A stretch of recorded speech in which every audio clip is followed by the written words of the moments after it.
Hi, and welcome back to Wire to Wire with Nolan RECC. I'm Sarah Fellows, Communications Manager.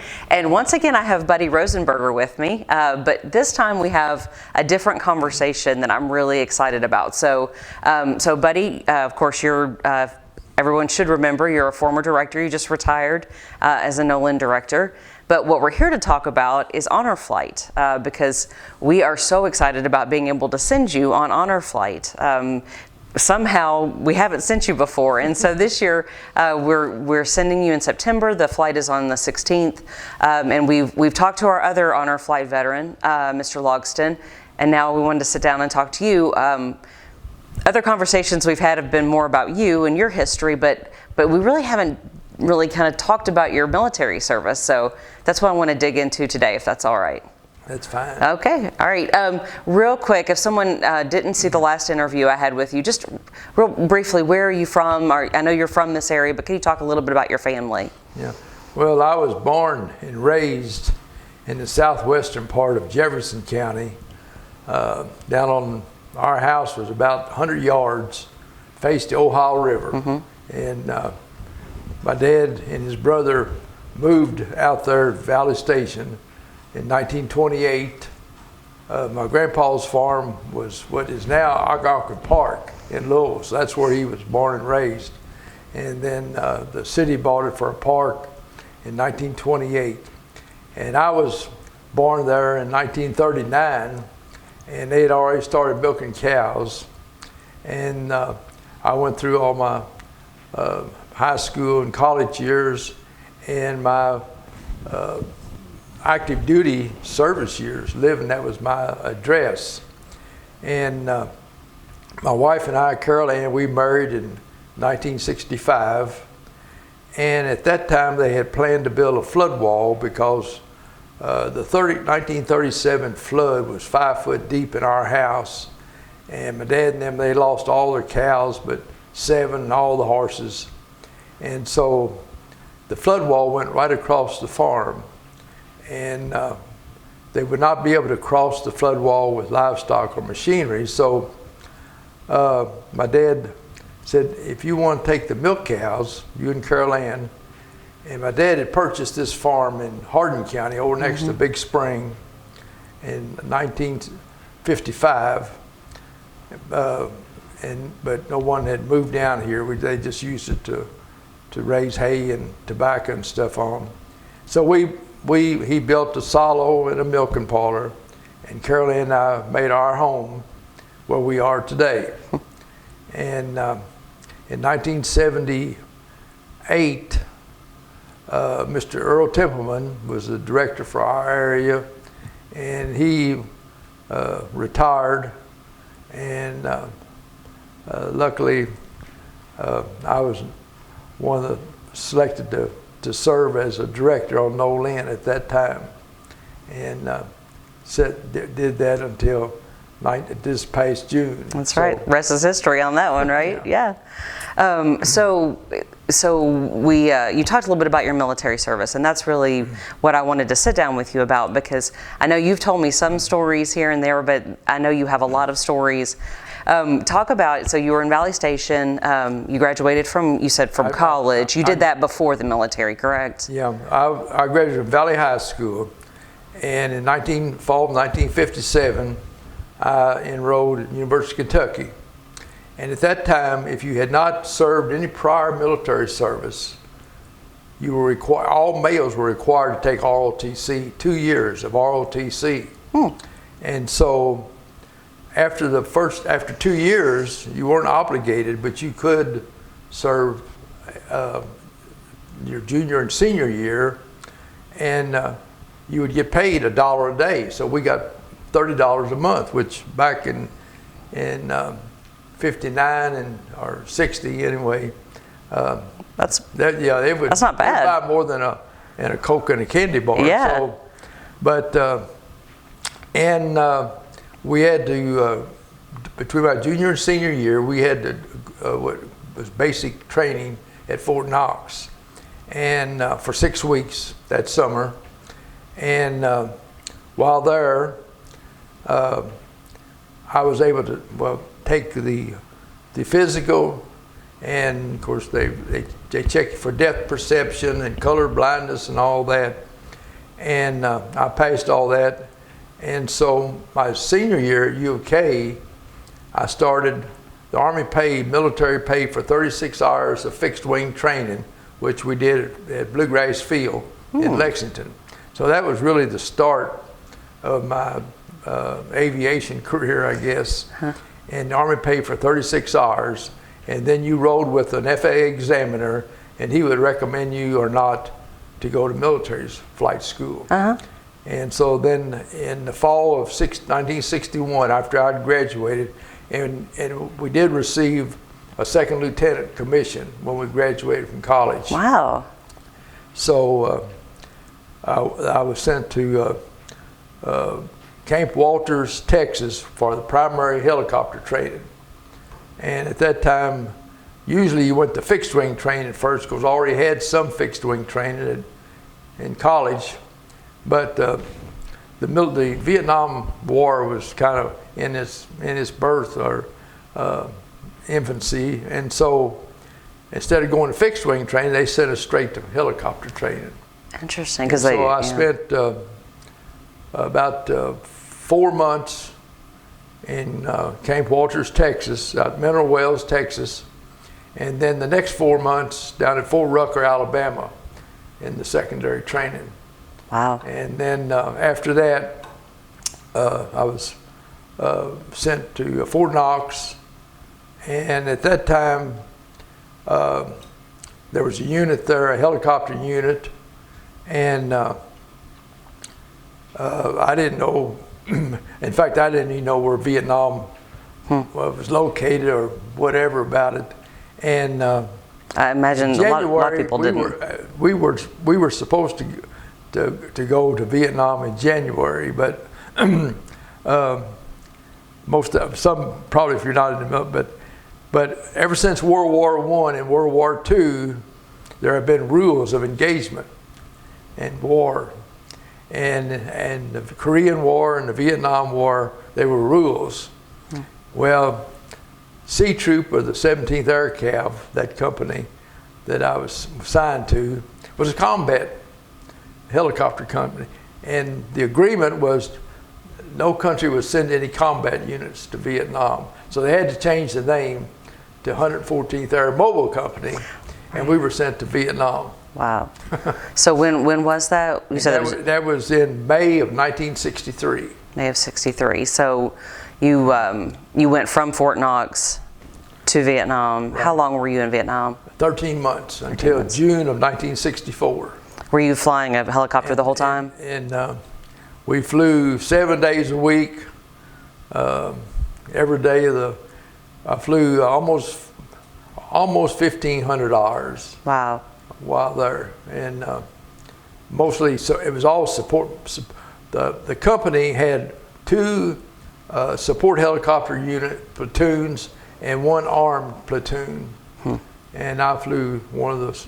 We would alternate, but most of the time I flew one of the helicopters that would haul supply personnel, the South Vietnamese personnel and things like that. Okay, so where were you stationed there? In a little town about a little over 100 miles south of Saigon, in the Mekong Delta, called Vinh Long, and it was actually an old Japanese airstrip from World War II, and there was a cemetery that all lower part of Vietnam is all rice paddies, and it was dry, and we had just tents we lived in for 8 months, but they did have wood floors, so we didn't went on the ground, but it wasn't anything because it was warm. The coolest temperature the whole time I was there, 13 months, I think it was 72 one morning.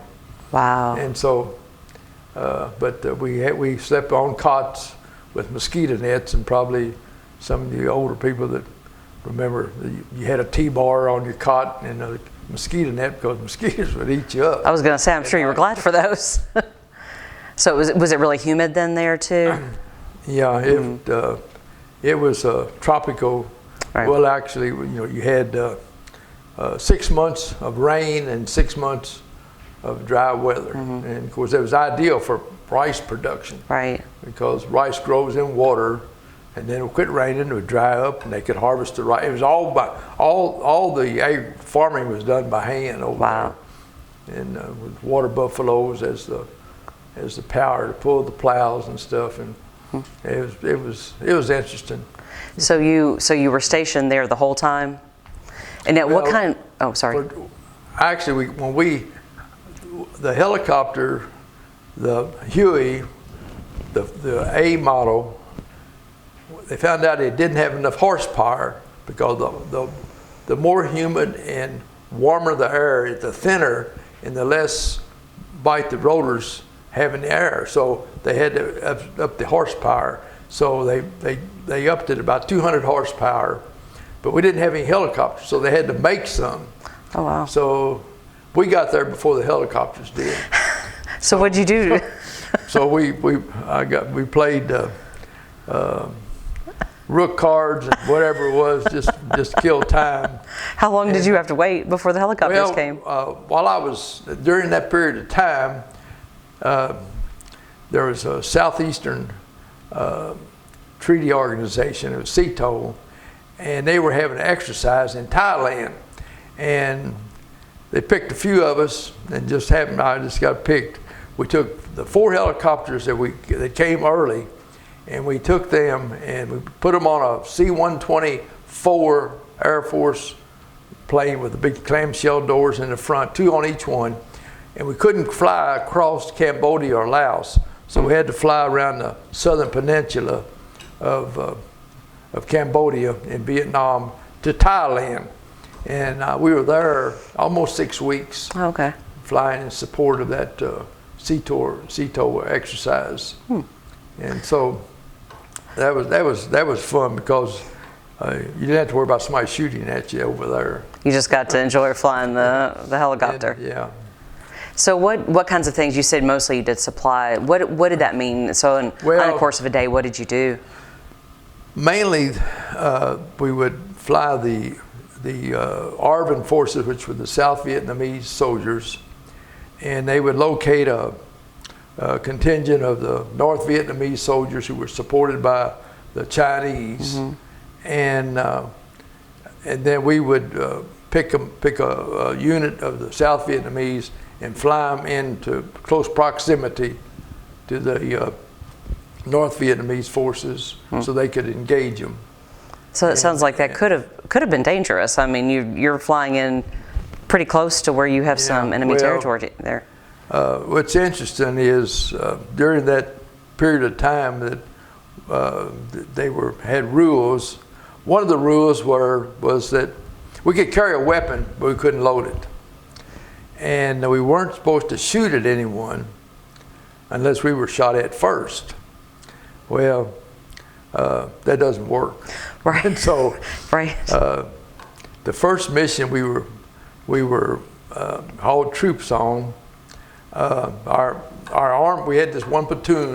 We had 3 helicopters with 30 caliber machine guns and 3 helicopters with 2.5-inch rocket launchers, and they would fly in support and suppress any kind of ground fire that was coming in. But because they couldn't fire first, they didn't fire a shot. So when we took off, the North Vietnamese realized that they weren't being shot at, so we were just easy targets. So so that was the last time we went on a mission that we didn't use our armed platoon, which they were created for to suppress fire, and so they would circle the outside perimeter of the area as we would go into land, and we didn't have that problem anymore. No. Well, I mean, that's good that you had that kind of support, even if it wasn't necessarily by the book. So what kinds of story? What things stand out to you about that time?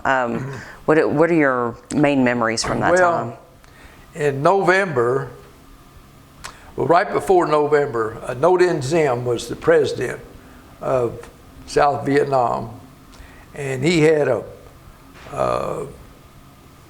brother, Ngo Dinh Nhu, and he had a wife. Noten Zim, the president, was not married. Well, the president was assassinated.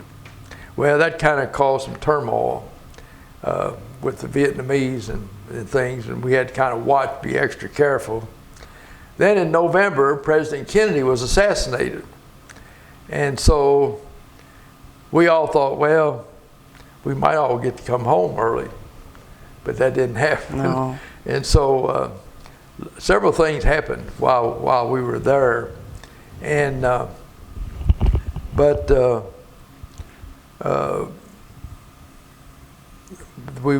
after 8 months, they did build us some permanent concrete block buildings that we could sleep in, and we had restrooms. And I mean, oh, that's nice. Yeah, we was almost living like home. I was going to say, it was like a hotel you're staying in then compared to a tent. Wow. So what did you like about flying a helicopter? I would assume that you liked it since you stuck with it. What was that like for you? It seems like it'd be really exciting. Growing up on a farm, I remember when I was in flight school, of course you don't it's kind of like going to school. Every day doesn't come out just exactly like you would like it to be. One day my instructor said, Rosenberger, at least you got one thing going for you. Most boys that came off farms do not wash out of flight school because they're used to using their hands, driving tractors and handling machinery and things like that. Yeah. And so, but I know one time he told me, he said, if you're going to fly with the owls at night, you can't fly with the eagles in the daytime. So I kind of stuck with me. So what did that mean? I'm trying to figure out what that means. In other words, you need to go to bed so just sleep. Okay. So not run around all night and expect to have a good day of flying the next day. So what you're telling me is you had a nightlife there too then. Did you all stay up and play rook, I assume, right? Well, usually we would fly all day long and you were worn out. Yeah. And of course, we had for 8 months, our mess hall was in a tent. And so, but it was interesting. In flight school was kind of interesting too, because a month before I was to finish,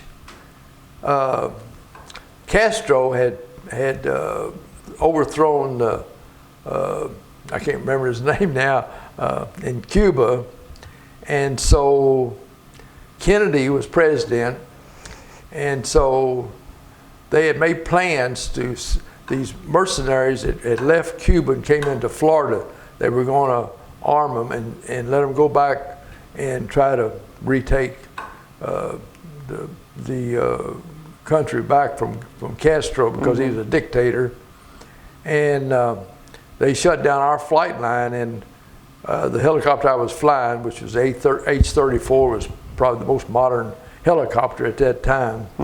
And they were going to use us students to fly with an instructor to fly supplies from Homestead, Florida to Cuba. Oh, wow. But we didn't have enough fuel to get back. So, but anyway, and then right at the last, Kennedy called off the support for the Cuban mercenaries, which was not very good. But wow. So it was a near miss for you. You ended up not doing that, but it was close. Wow. So there's a lot of things you just live day by day. Yeah. So in terms of your military service, what did it mean to you to serve in the military? A lot of people were drafted during that time, and you chose to go in. You know, sometimes I say, well, you know, I'm kind of ashamed to say I was in Vietnam, because our helicopter unit was the first unit sent from the United States to Vietnam. And really the Viet Cong were really using primitive weapons to shoot at us with. And so it wasn't until I came back until it really got, I mean, pilots and everyone else it was dangerous over there. So really, you know, I was there before it really got really heavily involved with modern sophisticated weapons. And but still dangerous. You're still flying helicopter missions in a foreign country. I enjoyed flying a helicopter. Did you get to do it any time after you left the military? Well, after I served 3 years active duty, and I was still living at Valley Station, wasn't married, and so WKYW in Louisville, Kentucky, had a traffic helicopter that they would send up every morning and every afternoon to fly and report the traffic, where the congestion was in Louisville. Yeah. So this person found out that I lived close by and asked me if I would like to fly as a backup pilot for the regular pilot. And I said, yeah, but I had to take a test and get a commercial license. Mm-hmm. So I did. And so we were milking cows, and so I'd get up 3 o'clock in the morning and milk and get finished usually about a little before 6, and come in and clean up a little bit and drive. And it was about 20 miles from where we lived to Bowman Field, mm-hmm. and fly to Bowman Field, and we would take off like at a little after 7, and I would fly with Sergeant Cly, I think his name was, and he did the reporting. I just flew the little helicopter, mm-hmm. and I would do that for an hour and a half in the mornings, and then I'd go back and do the rest of the farm chores, clean up the barn and stuff, whatever, and then in the afternoon I'd do the same thing and be out there by 4:30, I guess it was, or 4 o'clock, I forgot now, and fly for an hour and a half in the afternoon. Huh. And I did that off and on while I lived before I moved to Hardin County. Really? That's interesting. I didn't know that. And so, but it wasn't full time because the regular pilot, Cecil Thrasher, it's just whenever he couldn't be there, Gotcha. or whatever. I know one time they had an explosion at DuPont chemical plant, mm-hmm. down on Campground Road, and they called and asked if I'd come out and fly one of the superintendents of DuPont's to try to determine, ascertain, what caused the explosion or whatever. And I flew him around, and he asked me to fly a little. He said, "I know this is dangerous, you to fly a little." I said, "Well, it's not as dangerous as flying in Vietnam." No. So you're like, I've been there. Wow. So what years? Let me make sure I know what year. So what years did you serve in the military? From the 1st of December of 1961 on active duty until the 30th of November of 1964, which is 3 years. Gotcha. Active duty, and then of course you're in the reserves, but I was never in the active reserves. So then, when you came back, you were flying this helicopter on occasion for that. You were working at your family's dairy farm, yeah. And then remind me again what year you and Caroline got married. In June the 20th, she'll kick me. It's June the 25th of 1965. I think it's either 26th or 25th. That was a quiz. I did. 1965. So. And you all moved down here soon after that, right? Yeah. Well, she was actually born within 3 miles of where I lived, and her family and my sister is 11 years older than me, and we did live in a big old house. It was 2 families, my dad and his brother. So my dad's brother's kids were like sisters and brothers to me also, but they were anywhere from 18 to 14 to my sister 11 years older than me, but they went to school with my wife's parents and aunts and uncles, and so but her family moved but they moved to Indiana first, and when she was 5 years old, and I knew her dad forever. First time I met her dad, the water would get up between the creek between where we lived back on the river and Dixie Highway, and we'd have to take a skiff, a little old rowboat, and where this creek was, so we could get out to the Dixie Highway. And we were bringing this skiff up. We'd go down to Ohio River to Mill Creek, down to where LG&E power plant is, and then come up that creek to where our farm was. And of course, you couldn't see these fence posts under the water, but the skiff got on top of a fence post. Well, only way you could get it off was you lean to one side and slide it off. Well, this cousin of mine, every time he'd lean to slide it off, I'd get scared and I'd lean on the other side. And he said, "Buddy, we're never gonna get off this unless you lean on the same side as I do." And I said, "Okay." Well, I looked up and here come a motorboat coming.